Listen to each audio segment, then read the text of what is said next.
Well, welcome to our weather impact report, where we take a look at the top weather stories here in Georgia and around the nation. I'm meteorologist Danielle Moss. From flooded streets to changing leaves, it's been a week of big weather contrasts across the country.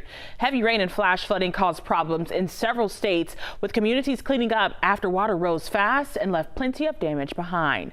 A nor'easter is moving slowly up the coastline that could bring rain for days and dangerous flash flooding. NBC's Jesse Kirsch reports from Charleston, South Carolina, where flooding is the biggest concern, as well as unusually high king tides. Hey there, thankfully we haven't seen any widespread serious devastation in the Charleston area, best we can tell so far, but we are bracing for the potential of more coastal flooding today, as well as up to 4 inches of rain in the region. We're dealing with a 1-2 punch. You've got that brewing storm out in the Atlantic combined with an especially high tide, which is known as the king tide. And on Friday, that brought some coastal flooding to parts of the Charleston area. Take a look at these scenes from Isle of Palm, South Carolina, right near Charleston. You can see waves crashing up against homes, in some cases at times spilling into some of the streets. And some residents tell us there should be a strip of beach between their homes and the water, but you can see that the water was crashing right into their back porch areas. All of this as further north, people are taking preparations as we get ready for that nor'easter to make its impacts felt, and already some events have been canceled in anticipation. Back to you. Well, parts of coastal South Carolina are submerged after so-called king tides rolled in on Friday. This is some new video of the flooding taken on Friday in Garden City, South Carolina, which saw the worst of the tides. King tides occur when the orbits and alignment of the Earth, moon, and sun all combine to produce high tidal effects. Low-lying waterfront businesses saw the tide rise by almost 8.5 feet. Flooding brought rain and heavy rain that damaged homes and prompted evacuations to southwest Colorado this weekend. The La Plata County Sheriff's Office said several creeks breached their banks Saturday morning. Over 390 homes have been evacuated, and over 100 homes have been damaged in the flood so far, some with as much as 2 feet of water inside. Officials said rescue crews have also had to save 11 people. La Plata County Manager Kevin Hall declared a local disaster to access additional funds and resources to tackle the floods. Heavy rain is to blame for the flash flooding across Louisville on Tuesday. A number of water rescues were reported after several inches of rain fell in a short amount of time. Multiple roads were closed due to high water. More than 4 inches of rain fell, making it the city's 3rd wettest October day on record. The historic rainfall is being blamed for a very large sinkhole and a road collapse. Drone images near the entrance to Jackson Chilton's lawn care service paint a much different look now than before Tuesday's rainstorms. It's very nerve-wracking to hear that, a natural disaster happened right out front of your place of business. He's talking about the massive sinkhole where precautions are still being taken, including shutting off gas supplies. Just hearing about that, it made me very concerned for the people around it and the other businesses around here. Officials say that a pipe underneath the road collapsed, causing the mess and affecting other services. We just got to get the water turned back on for everybody at these factories so they can have some water. So to your knowledge, the water service has been out since yesterday when this all happened? Yeah, they turned it off because I think it's broken in the creek. He also hopes that people pay attention to the detour signs and don't try and get too close.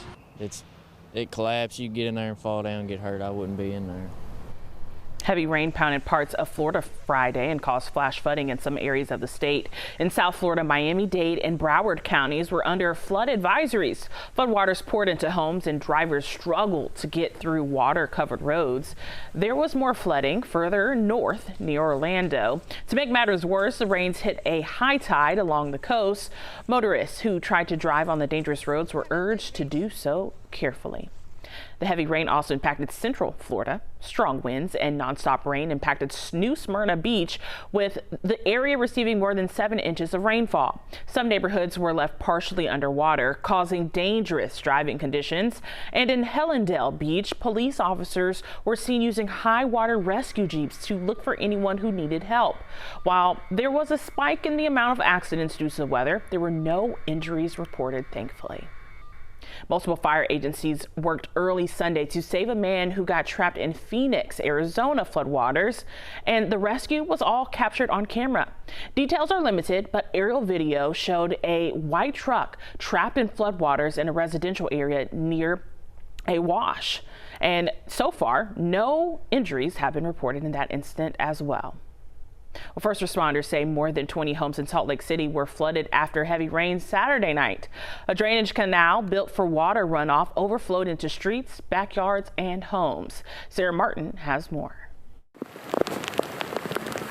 1984 came, floods came. Didn't have anything like this. David has lived right here for 43 years. His home hasn't flooded yet, but he's been checking in with neighbors who they say have thousands of dollars in damage. The community's going to have to come together and help them. They don't have flood insurance. We spoke with one woman who told us she applied for flood insurance, but was denied because this area wasn't considered a flood risk. I don't think this amount of rain should have done this to us. We feel the residents' pain in this area. It is frustrating, and we know it. Salt Lake County monitors this canal and the watershed it drains into, including a series of aging water pumps that run during storms. And the pumps do not come on automatically, and they do not remain on. They are only there for emergency situations to move water through the system. The county says out of 5 pumps, only 2 were turned on initially, then another 2 later in the day because of maintenance needs and a concern for more flooding downstream. A project to replace these pumps with a new system has begun, but won't be completed for at least another year. And so it's always this play, is balancing act of how much water can be pushed safely without causing problems in other areas. Well, from flooding to fall foliage, Vermont is world famous for their foliage. And while some people have worried the conditions this year may suffer from an ongoing drought in New England, first-time leaf peepers were wowed with what they saw from a unique perspective. Jack Thurston has this story. With the peacefulness up there, it is just wide open. We're high above the Champlain Valley, peeping Vermont's world-famous fall leaves.